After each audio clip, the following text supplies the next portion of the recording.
Welcome to the RV Park Mastery Podcast, where you will learn the correct way to identify, evaluate, negotiate, perform due diligence on, renegotiate, finance, turn around, and operate RV parks. And now, here is your host, the fifth largest owner of RV and mobile home parks in the U.S., Frank Rolfe. So you're trying to buy an RV park and you can't come to quite the agreement with the seller on exactly what that price should be. What do? Just walk away? Well, this is Frank Rolfe, the RV Park Mastery Podcast.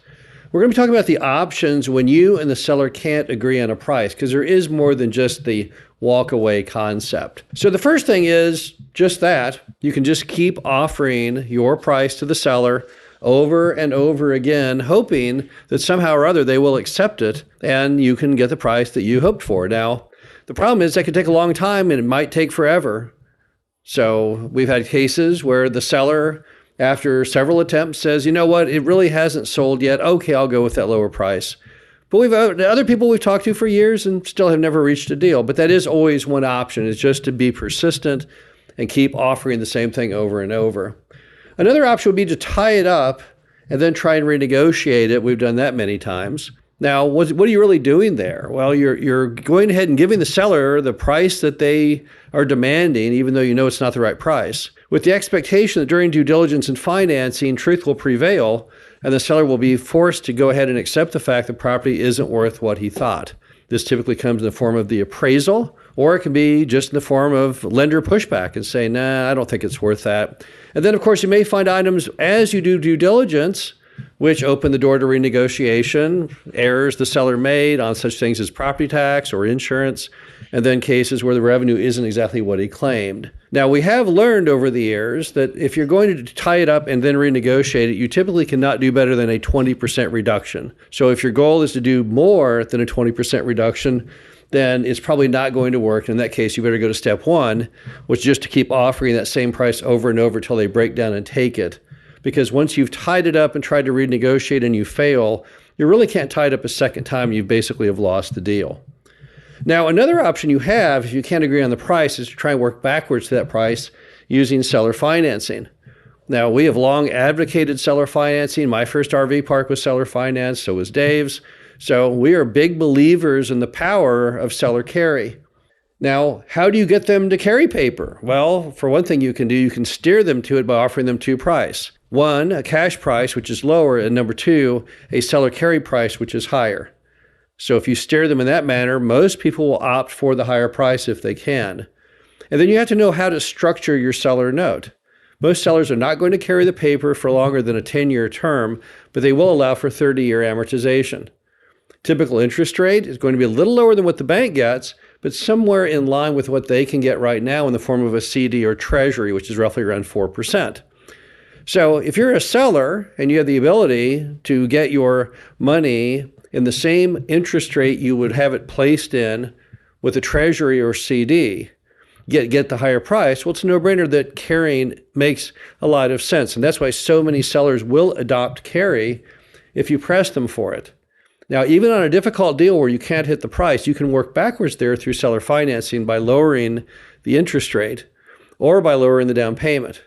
Because again, all RV park buyers are typically looking for a cash-on-cash return, and the less cash you have in, well, then the higher cash-on-cash return you would have. In fact, if you can do a zero-down deal, as Dave and I have done 12 times, that return is basically infinite because you have nothing in the deal, so even a dollar you get back would deem to be infinite. Now, another option you have, if you cannot agree to a price, is to do a master lease with option. That's a construction few people talk much about. We've done it many times. What you do with a master lease with option is this. You tell the seller, look, I can't make the numbers work in its current format, but let me take the reins. Let me become the quarterback, and I'll get the NOI up enough that I can get financing for it, and I can hit that price. Now, typically, if you're going to do that, the way it's going to have to work is this a RV park that does not have good marketing right now, no online marketing. So as a result, what you're going to be doing is you're going to be bringing it to the new world of the internet, and as a result, bolstering that NOI significantly as you get more people to come on in. Now, that's a good master lease with option construction. Now, typically a master lease with option is about a 3 to 5 year term, and as a result, you have to either buy it at the end of that 3 to 5 year term or walk from it. You also have the ability to go ahead and get it done early if you prefer that. So the master lease with option is a good construction. Now, typically sellers to do it are going to have to be a little desperate. It's kind of scary to let someone else take over the helm of the ship when they have always done it themselves internally. So it's born a little bit of desperation. It's also very important to have good bonding with the seller so they trust you. Otherwise, they're not going to go engage in a master lease with option situation. Now, the option price is typically what their dream price would be. You're not going to get a price reduction there. But in this case, what you're doing is you're going to go forward and try and make it worth that price through your own ingenious strategy.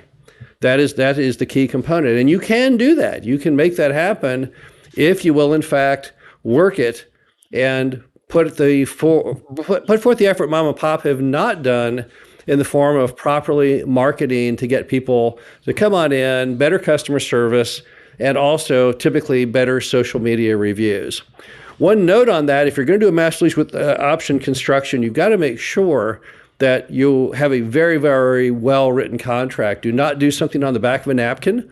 Don't do something in the absence of an attorney, because what's going to happen is your master lease with option is going to turn into a mess when you go to exercise the option.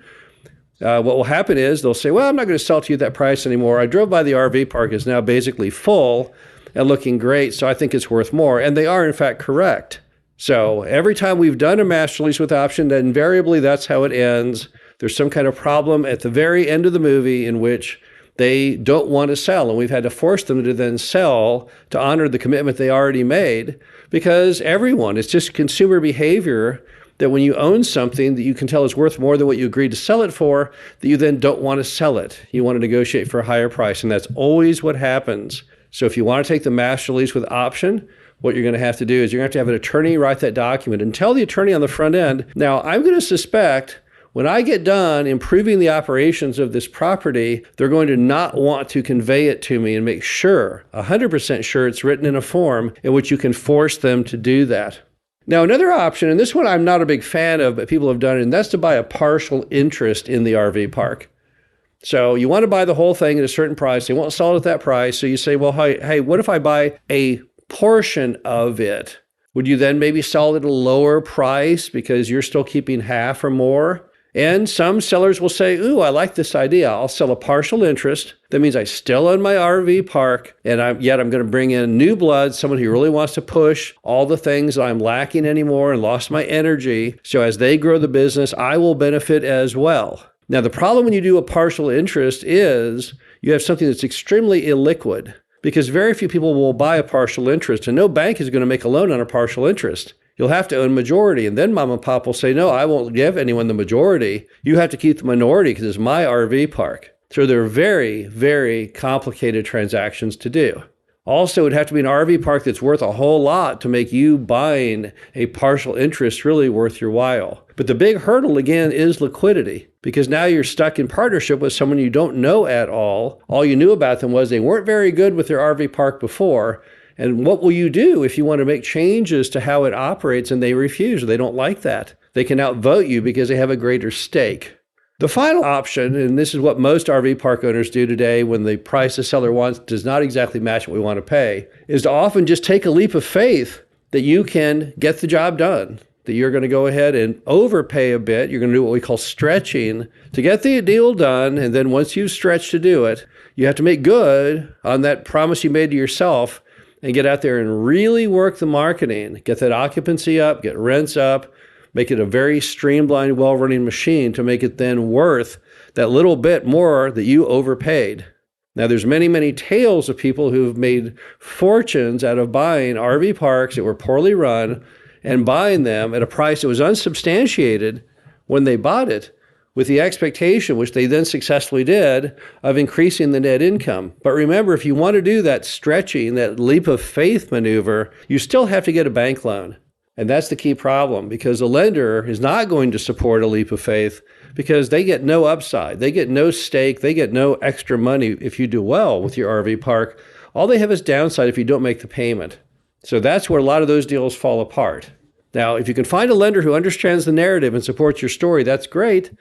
That would work all day long if they really want to be a teammate with you in your adventure.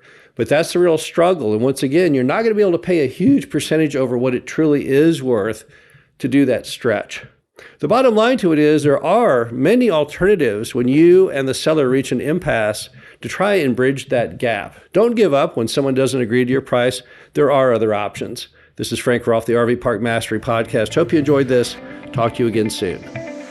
Thank you for listening to the RV Park Mastery Podcast. Be sure to visit us at www.rvparkmastery.com, where you can learn the correct way to identify, evaluate, negotiate, perform due diligence on, renegotiate, finance, turn around, and operate in RV parks.